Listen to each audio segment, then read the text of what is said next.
ଜଣେ ବହୁତ ଭୋଲା ଭାଲା ଲୋକ। ଭୋଲା ଅର୍ଥ ସବୁ କଥା ଭୁଲି ଯାଇଥାଏ। ବଜାରକୁ ଯାଇଥିଲେ ସଉଦା ଆଣିବା ପାଇଁ। ତ ସେଇଠି ଦେଖା ହୁଏ ଜଣେ ପୁରୁଣା ଦିନର ବନ୍ଧୁ। ବନ୍ଧୁକୁ ଦେଖିକି ସଉଦା ଆଣିବା କଥା ଭୁଲିଗଲେ, ତାଙ୍କ ସହିତ ବୁଲିବାକୁ ଚାଲିଗଲେ। ବୁଲୁ ବୁଲୁ ସନ୍ଧ୍ୟା ହୋଇଗଲା। ଘରକୁ ନ ଫେରିକି ସେ ବନ୍ଧୁ ଘରେ ରହିଗଲେ। ସକାଳକୁ ମନେ ପଡିଲା ଘର କଥା। ଫେରୁଥିଲେ ଘରକୁ, ରାସ୍ତାରେ ଦେଖିଲେ ଆଉ ଜଣଙ୍କର ଦୁର୍ଘଟଣା ଘଟି ଯାଇଛି। ପୁଣି ଭୁଲିଗଲେ ଘର କଥା। ତାକୁ ନେଇଗଲେ ଡାକ୍ତରଖାନା। ଦିନେ ଦି ଦିନ ରହିଲେ। ପୁଣି ଯେତେବେଳେ ଘର କଥା ମନେ ପଡିଗଲା, ଘରକୁ ଫେରୁଥିଲେ। ରାସ୍ତାରେ ମାଉସୀ ଘର ପଡିଲା। ଯେ ମାଉସୀ ଘରକୁ ବହୁତ ଦିନ ଯାଇନି। ପୁଣି ସେଠି 2-4 ଦିନ। ସେଠୁ ଘରକୁ ଫେରୁଥିଲେ। ରାସ୍ତାରେ ମନେ ପଡିଲା ସେ ବନ୍ଧୁ ଘରେ ମୋ ପର୍ସଟା ଛାଡି ଯାଇଛି। ପୁଣି ବନ୍ଧୁ ଘରକୁ। ପୁଣି ସେଠୁ ଆଉ କିଛି କାମ। ଏଠୁ ସେଠିକୁ, ସେଠୁ ଏଠିକୁ। ମାସ ପରେ ମାସ, ବର୍ଷ ପରେ ବର୍ଷ, ଏମିତି ବିତି ଚାଲିଛି। ମଝିରେ ମଝିରେ କେବଳ ଘର କଥା ମନେ ପଡୁଛି, ହେଲେ ଫେରି ହଉନି। ଆଜ୍ଞା, ସେ ଲୋକ ଜଣକ ଆଉ କେହି ନୁହନ୍ତି, ମୁଁ, ଆପଣ, ସଚରାଚର ସମସ୍ତ ମଣିଷ। ଆମେ ଆସିଥିଲେ କୋଉଠୁ? ଆମେ ପୁରା ଭଗବାନଙ୍କର ଅଂଶ। ପ୍ରକୃତ ଘର କଣ ଆମର ଏଇଟା? ଏଇ ଆମ ଭଡା ଘର। ଆମେ ଭଡା ଘରଟାକୁ ନିଜର ଭାବି ବସିଛୁ। ଏ ଚତୁଃପାର୍ଶ୍ୱରେ ଦେଖୁଥିବା ସମସ୍ତ କୀଟ ଠାରୁ ଉଦ୍ଭିଦ, ଜଳଚର, ସ୍ଥଳଚର, ଆକାଶଚର, ସମସ୍ତେ ସେଇ ଗୋଟିଏ ସତ୍ତାର ଅଂଶ। ଆସିଥିଲେ ସଉଦା କରିବାକୁ, ଘର କଥା ଭୁଲି ଯାଇଛି। 84 ଲକ୍ଷ ପ୍ରକାରର ଜୀବଜନ୍ତୁ। କିନ୍ତୁ ପ୍ରତ୍ୟେକଟି ଜୀବଜନ୍ତୁଙ୍କ ମଧ୍ୟରେ କଣ ଆତ୍ମା ଅଲଗା ଅଲଗା ରହନ୍ତି? ଆତ୍ମା ସେଇ ଗୋଟିଏ, ସେଇ ଈଶ୍ୱରଙ୍କର ସତ୍ତା। ଯୋଉ ପ୍ରକାର ଗଙ୍ଗା ବହି ଯାଉଛି, 100 ଜଣ 100ଟା ବାଲ୍ତିରେ ପାଣି ଉଠେଇ ନେଇଗଲେ, ତାକୁ ଗଙ୍ଗା କୁହାଯିବନି, ଗଙ୍ଗା ପାଣି କୁହାଯିବ। ସେ ପାଣିରେ ଯଦି କୁକୁର ମୁହଁ ମାରିଦେଲା, ସୁଶ୍ରୀ ମୁହଁ ମାରିଦେଲା, ତାକୁ ଅପବିତ୍ର ମନାଯିବ। ଠିକ ସେ ପ୍ରକାର ପ୍ରଭୁ ତାଙ୍କର ସେଠି ଅଛନ୍ତି। ଆମେ ତାଙ୍କ ସତ୍ତା ରୂପରେ ଏଠାକୁ ଆସିଥିଲେ, ଆଜି ଅପବିତ୍ର ହେଇଯାଇଛି। ଖାଲି ମଳିନତା ଆମ ଭିତରେ ପଶି ଯାଇଛି। ଆମେ ଘର କଥା ଭୁଲି ଯାଇଛେ, ଏଠି ପଡି ଭଟକୁଛେ। ଏକରୁ ଅନେକ, ସମସ୍ତଙ୍କ ଭିତରେ ସେ ଜଣେ ବିରାଜିଛନ୍ତି। କେବଳ ମାୟା ରୂପକ ପରଦା ଢାଙ୍କି ଦିଆଯାଇଛି, ଯୋଉଟାକୁ ଆମେ ବାସ୍ତବ ଭାବିକି ସେ ଭିତରେ ଭଟକୁଛେ। ସମସ୍ତେ ନିଜ ନିଜ କର୍ମ ଅନୁସାରେ, ଯେମିତିକି ଜଳଚର ଜୀବ। ଜଳଚର କହିଲେ ମାଛ, କଙ୍କଡା, କୁମ୍ଭୀର, କଇଁଛ, ବିଭିନ୍ନ ପ୍ରକାର ଅଛନ୍ତି। ଗୋଟିଏ ପ୍ରଜାତିରେ କେତେ କେତେ ଥର ଜନ୍ମ ନେବାକୁ ପଡୁଛି, ବହୁତ ଦୁର୍ଦ୍ଦଶା ଭୋଗିବାକୁ ପଡୁଛି। କିନ୍ତୁ ଅନ୍ୟାନ୍ୟ ଯୋଉ ଜୀବଜନ୍ତୁ ମାନଙ୍କ ସହିତ ଦୁର୍ବ୍ୟବହାର କରାଯାଉଛି, ଇଏ ବହୁତ ଘୃଣିତ। କାହାକୁ ଦେଖନ୍ତୁ ଜିଅନ୍ତା ନିଆଁରେ ପକେଇ ଦଉଛନ୍ତି, ସେମିତି ତଡପୁଛି, ତାକୁ ଆଣିକି ମହା ଆନନ୍ଦ କରିକି ଭୋଜନ କରୁଛନ୍ତି। ଥରେ ଚିନ୍ତା କରନ୍ତୁ ତ, ଯାହାକୁ ଏ ପ୍ରକାର ପୋଡିଲେ, ସିଏ ବି ତ ଗୋଟେ ଜୀବ, ତା ଭିତରେ ବି ତ ଆତ୍ମା ଅଛି। ତ ସିଏ ଯୋଉ ପ୍ରକାର ଛଟକୁଛି, ନିଆଁରେ ପକେଇକି ତାକୁ ପୋଡା ଚାଲିଛି, ସମୟ ଆସିବ ଗୋଟେ ଦିନ ଠିକ ସେଇ ପ୍ରକାର ନିଜକୁ ଦଗ୍ଧ ହେବାକୁ ପଡିବ। ଆଉ ସେତେବେଳେ କେବଳ ଅଭିଯୋଗ କରୁଥିବେ କଣ, ହାୟ ବିଧାତା ଏ କି କଲୁ। କିନ୍ତୁ ଏ ଅକର୍ମ ଗୁଡିକ କରନ୍ତି କାହିଁକି? ବିଷୟ ଗୁଡିକ ଆମ ଇନ୍ଦ୍ରିୟକୁ ବଶ କରି ରଖିଛନ୍ତି, ଆଉ ଇନ୍ଦ୍ରିୟ ମାନେ ମନକୁ ବଶ କରି ରଖିଛନ୍ତି। ମନ ଆମ ବୁଦ୍ଧିକୁ ବଶ କରି ରଖିଛି। ଯାହା ଇଚ୍ଛା ହଉଛି ସେଇଟା କରୁଛନ୍ତି, ପରିଣାମରେ ଦୁଃଖ ଭୋଗୁଛନ୍ତି। ପୁଣି ସେଇ କର୍ମର ଫଳକୁ ଭୋଗ କରିବା ପାଇଁ କି କେତେ ପ୍ରକାରର ଜୀବଜନ୍ତୁ ବନୁଛନ୍ତି। ଏଇ ଜନ୍ମରୁ ସେ ଜନ୍ମ, ସେ ଜନ୍ମରୁ ସେ ଜନ୍ମ, ଏକ ଚକ୍ର ଚାଲିଛି। କିନ୍ତୁ କର୍ମର ସିଦ୍ଧାନ୍ତ ବହୁତ କଠୋର ହୋଇଥାଏ। ଯୋଉଠି ଭଲ କର୍ମ ଆମକୁ ପ୍ରଗତି ଦିଶାରେ ନେଇଯାଇଥାଏ, ଖରାପ କର୍ମ ସବୁବେଳେ ଦୁର୍ଗତିକୁ ନିମନ୍ତ୍ରଣ କରେ। ଜଣଙ୍କର ଏଇ ଜନ୍ମର ଯାତ୍ରା ଯୋଉଠୁ ସମାପ୍ତ ହୋଇଯାଏ, ପରବର୍ତ୍ତୀ ଜୀବନ ଯାତ୍ରା ଠିକ ସେଇଠୁ ଆରମ୍ଭ ହୋଇଥାଏ। 9 ଲକ୍ଷ ରହିଲେ ଜଳଚର, 20 ଲକ୍ଷ ରହିଲେ ବନସ୍ପତି, କୀଟ ପତଙ୍ଗ ମିଶିକି 11 ଲକ୍ଷ, 10 ଲକ୍ଷ ରହିଲେ ପକ୍ଷୀ, 30 ଲକ୍ଷ ରହିଲେ ପଶୁ, ମଣିଷ ହେଲେ 4 ଲକ୍ଷ ପ୍ରକାର। ସବୁ ମିଶେଇକି ହେଲେ 84 ଲକ୍ଷ ପ୍ରକାରର ଜୀବନ ରୂପ। ଏତେ ପ୍ରକାରର ଶରୀର ହୋଇପାରେ, ତାର ଆତ୍ମା ସେଇ ଗୋଟିଏ ପ୍ରକାର।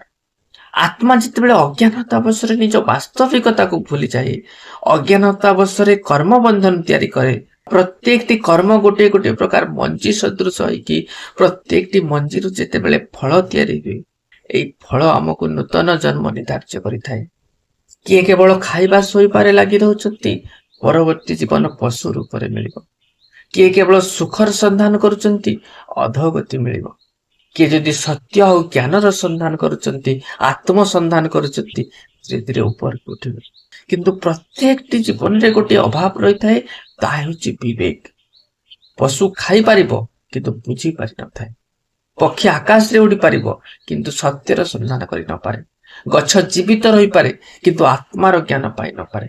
କେବଳ ମନୁଷ୍ୟ ହିଁ ଏକମାତ୍ର ଜୀବ ଯିଏ ମୋକ୍ଷ ପର୍ଯ୍ୟନ୍ତ ଯାଇପାରେ।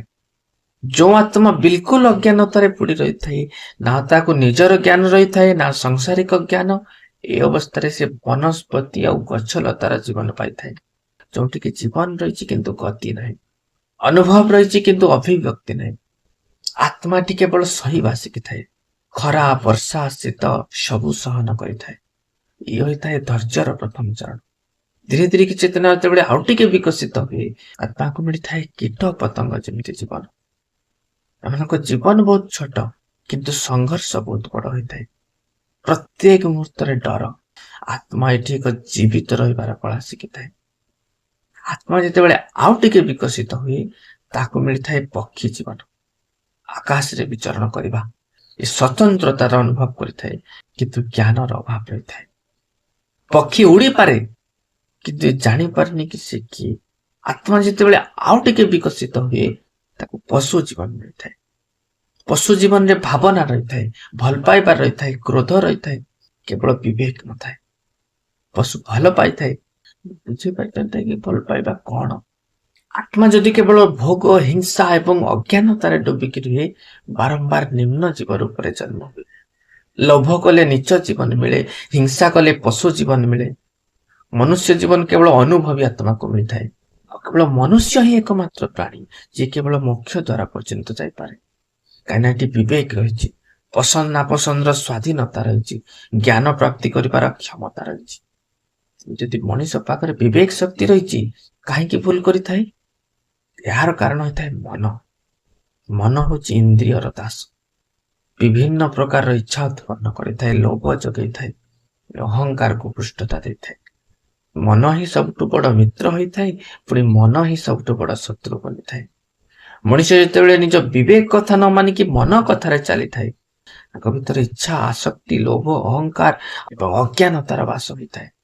ଯାହା ପ୍ରଭାବରେ କିଛି ଏମିତି କର୍ମ କରିବ, ସେ ଆତ୍ମା ଅଥରେ ସେଇ ଚକ୍ର ଭିତରେ ଫସିଯାଏ। ଉଦାହରଣ କରୁଛି, ଧରାଯାଉ ମୁଁ ଆଉ 10 ଦିନ ରହେ। ଆଜି ପ୍ରଥମ ଦିନ ଜଣଙ୍କ ଘରେ ଝଗଡା ଲଗେଇଦେଲି।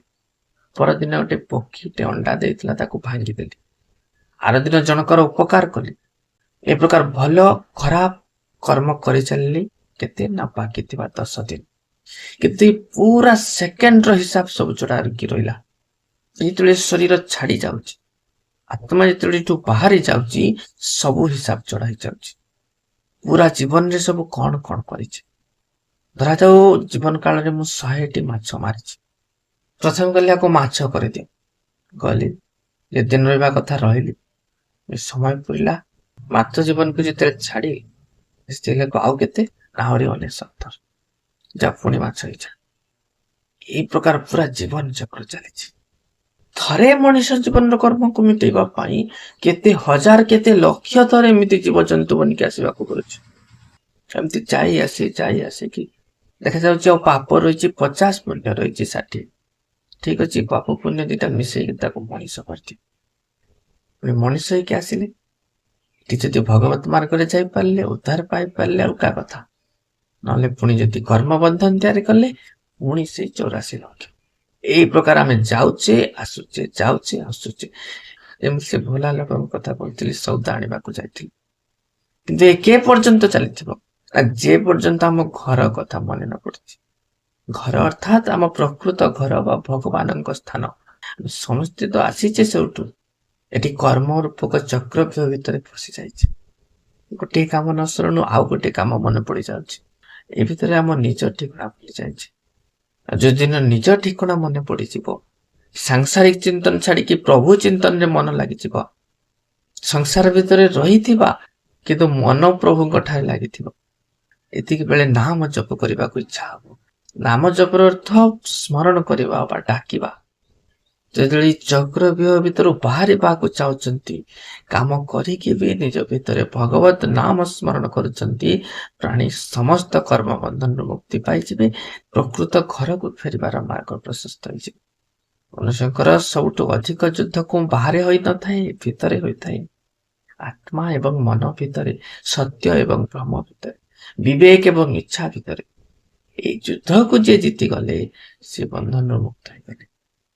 ଏଇଠି ସବୁଠୁ ଗୁରୁତ୍ୱପୂର୍ଣ୍ଣ କଥା, ଯଦି ଜଣେ ପତନ ମାର୍ଗରେ ଚାଲି ଯାଉଛନ୍ତି ତାଙ୍କୁ କଣ କରିବା ଉଚିତ, କେମିତି ସେ ରାସ୍ତାରୁ ଫେରାଇବା। ପ୍ରଥମ କଥା ହଉଛି ଠିକ ଏବଂ ଭୁଲ ଭିତରେ ପାର୍ଥକ୍ୟ ଜାଣିବା। ଦ୍ୱିତୀୟରେ କୌଣସି ସାଂସାରିକ ଜିନିଷ ଉପରେ ଆସକ୍ତି ନ ରଖିବା। ତୃତୀୟରେ ହଉଛି ଆତ୍ମଜ୍ଞାନ ବା ନିଜକୁ ଜାଣିବା, ମୁଁ ଏକ ଶରୀର ନୁହେଁ, ମୁଁ ଏକ ଆତ୍ମା। ଜଣେ ଯେତେବେଳେ ଜାଣି ଯାଉଛନ୍ତି କି ମୁଁ ଏକ ଶରୀର ନୁହେଁ, ମୁଁ ଆତ୍ମା, ମୁଁ ଏକ ଶୁଦ୍ଧ ଚେତନା, ମୁଁ ସେଇ ଈଶ୍ୱରଙ୍କର ସତ୍ତା, ଏଇ ଆତ୍ମଜ୍ଞାନ ହିଁ ଆମକୁ 84 ଲକ୍ଷର ଏଇ ଚକ୍ର ଭିତରୁ ବାହାର କରିପାରିବେ, ମୋକ୍ଷ ପର୍ଯ୍ୟନ୍ତ ନେଇଯାଇପାରିବେ। ଏ ସଂସାର ହେଉଛି ଏକ ସ୍ୱପ୍ନ। ଯୋଉ ପ୍ରକାର ଜଣେ ସ୍ୱପ୍ନ ଦେଖୁଛନ୍ତି ମୁଁ ପାଣିରେ ବୁଡି ଯାଉଛି, ଆକାଶରୁ ଖସି ପଡୁଛି, ପାହାଡରୁ ଖସି ପଡୁଛି, ଡରିକି ସ୍ୱପ୍ନରେ ପାଟି କରୁଛନ୍ତି, ବଚାଅ ବଚାଅ କହୁଛନ୍ତି, ଆପଣ ଯାଇକି ତାକୁ ବଞ୍ଚେଇ ପାରିବେ? ଯେତେ ଚେଷ୍ଟା କଲେ ସେ ଆକାଶରୁ ପଡି ଯାଉଛି, ତାକୁ ଧରି ପାରିବେ? କଣ କରିବେ? ତାକୁ ଜଗେଇ ଦିଅନ୍ତୁ, ଜାଗି ଗଲେ ଉଦ୍ଧାର ପାଇଯିବ। ଠିକ ସେଇ ପ୍ରକାର ଆମକୁ ଜାଗିବା ଦରକାର। ଆମେ ଯୋଉ ପ୍ରକୃତ ପରିଚୟକୁ ଭୁଲି ଯାଇଛେ, ଯୋଉଦିନ ପରିଚୟ ଜାଣିପାରିବା, ନିଜକୁ ଜାଣିପାରିବା, ଚକ୍ରବ୍ୟୁହ ଭିତରୁ ବାହାରକୁ ବାହାରି ପାରିବା। ଆଶା କରେ ଏ କଥାଟି ବୁଝିପାରିଥିବେ। ରହୁଛି, ପୁଣି ଦେଖା ହେବ ଆଉ ଏକ ଭିଡିଓ ମାଧ୍ୟମରେ। ସେତେବେଳେ ପର୍ଯ୍ୟନ୍ତ ବିଦାୟ ଦିଅନ୍ତୁ।